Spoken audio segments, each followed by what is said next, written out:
ഇൻസ്റ്റൻ്റായി ഒരു കഥ പറയുകയാണ്. കഥയ്ക്ക് പേരൊന്നും ഇട്ടിട്ടില്ല. നമുക്ക് ഒരുമിച്ച് അവസാനം ഇടാം.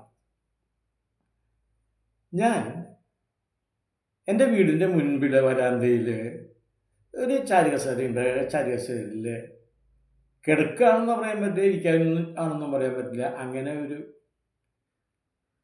ചാഞ്ഞിട്ടുള്ള ഒരു ഇരിപ്പാണ്. അപ്പം അവിടെ ഇരുന്നാലുള്ളൊരു ഗുണം എന്താ വെച്ച് കഴിഞ്ഞാൽ, വീടിൻ്റെ മുമ്പിൽ കൂടെ പോകുന്നത് ഒരു റോഡാണ്. റോഡ് ടാറിട്ടിട്ടുണ്ട്. അത് പഞ്ചായത്തിലിപ്പോൾ ഏത് റോഡും ടാറിട്ടിട്ടുണ്ടല്ലോ. പക്ഷേ ഈ റോഡിൻ്റെ പ്രത്യേകത എന്താണെന്ന് വെച്ച് കഴിഞ്ഞാൽ, ഞാൻ ചേർപ്പിലാണ് എൻ്റെ വീട്, പെരുമ്പിള്ളിശ്ശേരി. അപ്പോൾ അത് ഈ മിത്രാനന്തപുരം അമ്പലത്തിലേക്കുള്ള റോഡാണ് പ്രധാനമായിട്ടും.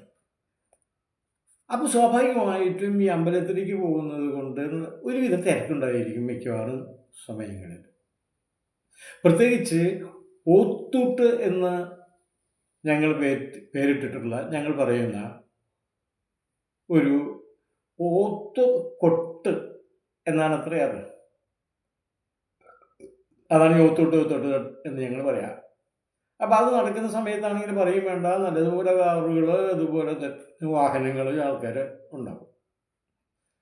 പിന്നെ അവിടെ പലപ്പോഴും പല വഴിപാടുകൾ നല്ലതുപോലെ നടക്കുന്ന ഒരു അമ്പലമായതുകൊണ്ട് സാധാരണ ആൾക്കാർ ധാരാളം ഉണ്ടാകും.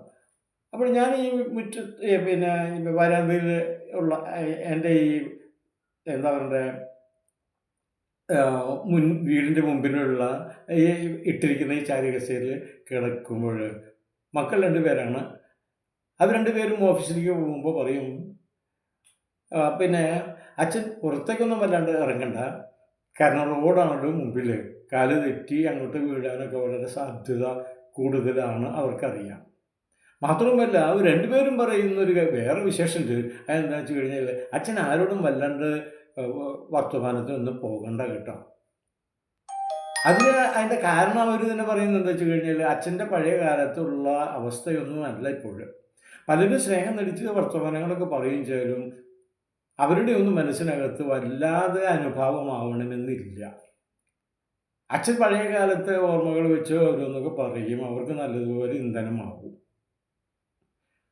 അപ്പം അവർ ചിലപ്പോൾ വിചാരിച്ച് വെച്ചിട്ടുണ്ടാവും, ഞാൻ പഴയ കാലത്ത് നല്ലതുപോലെ ആൾക്കാരുമായിട്ട് സംവദിച്ച് പല കഥകളും പറഞ്ഞ് നടക്കുന്ന ഒരു അവസ്ഥ എനിക്കുണ്ടായിരുന്നു എന്ന് അവർക്കറിയാം. അപ്പം അതൊന്നും ഇപ്പോൾ റിപ്പീറ്റ് ചെയ്തിട്ട് കാര്യമില്ല എന്നാണ് അവർ പറയുന്നത്. മൂത്ത മകന് എനിക്കൊരു വാക്കിംഗ് സ്റ്റിക്കും വാങ്ങിച്ചു തന്നിട്ടുണ്ട്. അപ്പോൾ ഈ വാക്കിംഗ് സ്റ്റിക്കിൻ്റെ ഒരു ഗുണം എന്താ വെച്ച് കഴിഞ്ഞാൽ, കാണാൻ തിരക്കേടില്ല, നല്ല ഭംഗിയുണ്ട്. അതിന് ഒരു ടോർച്ച് ഘടിപ്പിച്ചിട്ടുണ്ട്. അപ്പോൾ ഈ ടോർച്ച് ഘടിപ്പിച്ചിട്ടുള്ളത് കൊണ്ട് അതിന് കാണാൻ ഒരു എന്താ പറയണ്ടേ, വഴികൂടെ പോകുന്ന പലരും ഞാനത് പിടിച്ച് നിൽക്കുമ്പോൾ നോക്കലുണ്ട്. അപ്പോൾ എനിക്ക് തോന്നാറുണ്ട്, ഈ വാക്കിംഗ് സ്റ്റിക്കും പിടിച്ച് ഈ ഗേറ്റിൻ്റെ മുമ്പിൽ ഇങ്ങനെ നിൽക്കുമ്പോൾ തിരക്കേടില്ല എന്ന് തോന്നാറുണ്ട്. അത് കണ്ടിട്ടായിരിക്കും അവർ പറഞ്ഞത്, ഈ വാക്കിംഗ് സ്റ്റിക്കിൻ്റെ ബലത്തിൽ ഇവിടെ വന്ന് നിന്ന് കഴിഞ്ഞാൽ കാലം അറിയാതെ തെറ്റുന്നത് അറിയില്ല, പിന്നത്തെ കാര്യം പറയും വേണ്ട, അത്രയും. അപ്പോൾ സ്വാഭാവികമായിട്ടും എന്താ ഉണ്ടാകുന്നത് വെച്ച് കഴിഞ്ഞാൽ, ഇങ്ങനെ വെറുതെ ഇങ്ങനെ തിരിക്കാൻ പറ്റില്ല മനുഷ്യന്. അപ്പോൾ പ്രായമായിട്ടുള്ള ആൾക്കാരൊക്കെ ചെയ്യുന്നത് പോലെ രാമായണവും മഹാഭാരതവും ഒക്കെ വായിക്കുക എന്നുള്ള പരിപാടിയാണ്. അപ്പം എനിക്ക് മനസ്സിലായി, ഈ പ്രായമായവർ മഹാഭാരതവും രാമായണമൊക്കെ വായിക്കുന്നതിൻ്റെ കാര്യമെന്ത് എന്നുള്ളത്. എന്താണെങ്കിലും ഞാൻ വല്ലപ്പോഴും ഒക്കെ ഇത് വായിക്കാറുമുണ്ട്. അപ്പോൾ വഴി കൂടെ നടന്നു പോകുന്ന ആൾക്കാർക്ക് എന്താ പക്ഷേ എന്താ വായിക്കുന്നത് എന്ന് ചോദിച്ചാൽ എനിക്ക് വ്യക്തമായിട്ട് പറയുകയും ചെയ്യാം, രാമായണമാണ്, കുഴപ്പമില്ല എന്നൊരു നിലപാടാണ് പിന്നെ കേൾക്കുന്നവർക്കൊക്കെ. രാമായണത്തിൽ എന്താണ് വായിക്കുന്നത്, എന്താണ് മനസ്സിലാക്കുന്നത്, അതിനകത്ത് എന്തെങ്കിലും പുതിയതായുള്ള കാര്യങ്ങൾ അന്വേഷിക്കുകയാണോ ഈ വായനക്കാർ, ഇതൊന്നും അവരെ സംബന്ധിച്ചൊന്നും പ്രശ്നമില്ല. ആൾ രാമായണം വായിക്കുക, ആൾ മഹാഭാരതം വായിക്കുക. അങ്ങനെ ഞാൻ രാമായണം വായിച്ചു കൊണ്ടിരിക്കുകയാണ്. അപ്പോഴാണ് ഒരു കാറ് എൻ്റെ വീടിൻ്റെ മുമ്പിലായിട്ട് വന്ന് നിൽക്കുന്നു. അപ്പം ഞാൻ വിചാരിച്ചു ആരെങ്കിലും എന്തെങ്കിലും ചോദിക്കാനായിട്ട് വരികയായിരിക്കും. അതല്ലെങ്കിൽ വല്ല ഇൻവിറ്റേഷൻ, കല്യാണങ്ങളൊക്കെ ധാരാളം നടക്കലുണ്ട്, ഇടയ്ക്കൊക്കെ ഓരോരുത്തർ കൊണ്ടുവരുമല്ലോ. അങ്ങനെ ആരെങ്കിലും ആയിരിക്കുമെന്ന് വിചാരിച്ചു കുറച്ച് നേരം അയാൾ തന്നെ നോക്കി നിന്നു, കാറിന് തന്നെ. അപ്പോൾ ഒരാൾ പുറത്തേക്ക് ഇറങ്ങിയിട്ട് ചെറുപ്പക്കാരനായ ഒരാളാണ്. അയാളെ വീടിൻ്റെ ഗേറ്റ് തുറക്കുകയോ വരികയോ ഒന്നും അല്ല ചെയ്യുന്നത്, അവിടെ തന്നെ നിൽക്കുകയാണ്. ആ ഇതെന്താണെന്ന് വിചാരിച്ച് ഞാൻ അയാളെ തന്നെ നോക്കാണ്ടിരിക്കാൻ എനിക്ക് പറ്റില്ലല്ലോ. അപ്പോൾ അയാൾ കുറച്ച് കഴിഞ്ഞപ്പോൾ റോഡിൽ പിന്നെ ആൾക്കാരും പോവാത്തൊരവസ്ഥയായി, സഞ്ചാരമില്ലാത്ത കുറച്ച് നേരം വന്നു. അപ്പോൾ ആ നേരം തക്ക നോക്കിയിട്ട് അയാൾ കാറിൻ്റെ ഡിക്കി തുറന്ന് ഒരു വലിയ പ്ലാസ്റ്റിക് ചാക്ക് എടുത്തു കൊണ്ടുവരികയും തൊട്ടപ്പുറത്തേക്ക് വലിച്ചെറിയുകയും ചെയ്യും. ഈ തൊട്ട് ഓപ്പോസിറ്റിലേക്ക് വലിച്ചെറിയുക എന്ന് പറഞ്ഞു കഴിഞ്ഞാൽ അത് ആ ഓപ്പോസിറ്റിൽ കുറച്ച് മണ്ണുണ്ട്. അവിടെ വളരെ മനോഹരങ്ങളായിട്ടുള്ള പൂക്കൾ വിരിഞ്ഞു നിൽക്കുന്നുണ്ട്. ആരും നട്ടുപിടിപ്പിച്ചിട്ടുള്ളതൊന്നുമല്ല കേട്ടോ. പല ജാതി പിന്നെ കിളികൾ തന്നെ കൊണ്ടുവന്നിട്ട് കിളികൾ തന്നെ വളർത്തുന്നത് എന്ന് വേണമെങ്കിൽ പറയാം. ഏത് സമയത്ത് അവയിലൊക്കെയും കിളികൾ ഉണ്ടാവുകയും ചെയ്യും.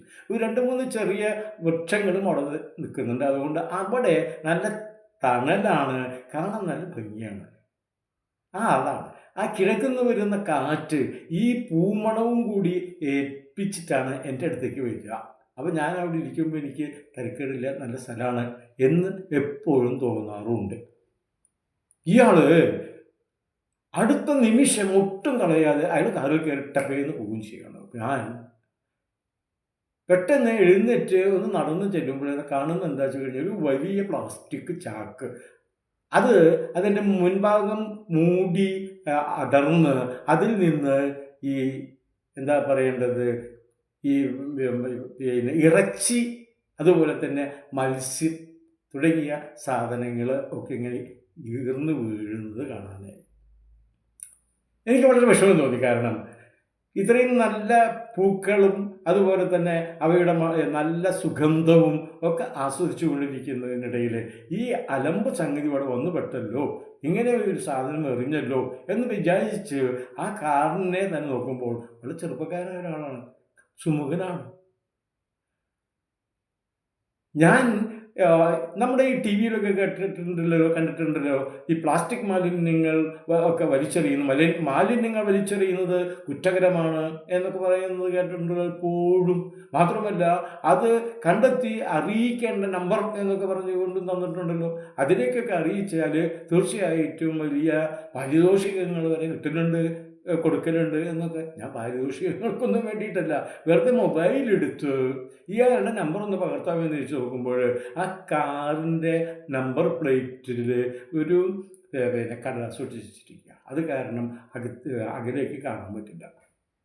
ഞാൻ മൊബൈലെടുത്ത് ഇങ്ങനെ നിൽക്കുന്നത് കാണുമ്പോൾ അയാൾ ഞങ്ങളുടെ വളവ് തിരിഞ്ഞ്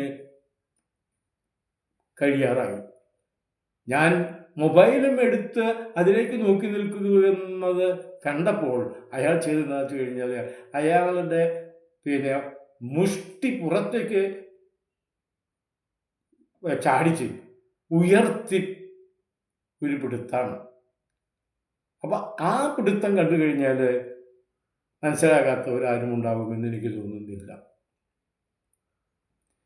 ഞാൻ മൊബൈൽ പോക്കറ്റിലിട്ട് എൻ്റെ വടിയും കുത്തി നിൽക്കുകയാണ്. ഓപ്പോസിറ്റ് സൈഡിലേക്ക് എനിക്ക് നോക്കാൻ വയ്യ. വളരെ വൃത്തികേടായിട്ടാണ് കിടക്കുന്നതും കാണുന്നത്. എനിക്ക് വല്ലാതെ ഒന്നും ചെയ്യാൻ പറ്റുകയില്ല. കൈക്കോട്ടൊന്നും എടുത്ത് കളയ്ക്കുക എന്നെ സംബന്ധിച്ചിടത്തോളം വലിയ ബുദ്ധിമുട്ടാണ്. പക്ഷേ ആരെയും കാണുന്നില്ല, കിട്ടുന്നില്ല എന്നുള്ളത് ഉറപ്പായപ്പോൾ ഞാൻ തന്നെ ഒരു കൈക്കോട്ടെടുത്ത് കൊണ്ടുവന്ന് ഈ പ്ലാസ്റ്റിക് മാലിന്യം വലിച്ച് കൊണ്ടുവരികയാണ്. ഞാൻ അവിടെ കുഴിച്ചിടാൻ അവിടെ മണ്ണില്ല വേണ്ടതുപോലെ. അതുകൊണ്ട് ഞാൻ വലിച്ചെടുത്ത് എൻ്റെ കുളിമുറിയുടെ ബാക്കിൽ കുറച്ച് മണ്ണുണ്ട്. ആ മണ്ണ് ഇളകി കിടക്കുന്ന മണ്ണും ആണ്. അവിടെ ഒരു കുഴി, നല്ലതുപോലെ തരക്കേടില്ലാത്ത ഒരു കുഴി ഞാൻ തന്നെ എടുത്ത് അതിൽ കുഴിച്ച് ഇട്ട് ആ മാലിന്യം എന്താ പറയേണ്ടത് പുറത്തേക്ക് കാണാത്തൊരവസ്ഥയിലേക്ക് എത്തിക്കുകയാണ്. ഇത് കാലത്ത് സംഭവിച്ചൊരു കാര്യമാണ് എന്നുള്ളതാണ് യാഥാർത്ഥ്യം. ഇതാണ് എനിക്ക് പറയുവാനുള്ള കഥ. ഈ കഥയ്ക്ക് എന്ത് പേരാണ് ഞാൻ ഇടേണ്ടത്, നമ്മളിടേണ്ടത്? പെട്ടെന്ന് എനിക്ക് ഓർമ്മ വരുന്ന, അല്ലെങ്കിൽ എൻ്റെ മനസ്സിൽ വരുന്ന ഒരു പേരുണ്ട്, അവനവൻ സുഖം. നിങ്ങൾ ആർക്കെങ്കിലും ഇതിനേക്കാൾ നല്ലൊരു പേര് ഇതിന് സജസ്റ്റ് ചെയ്യാൻ പറ്റുകയാണെങ്കിൽ വലിയ സന്തോഷം. എല്ലാവർക്കും നമസ്കാരം.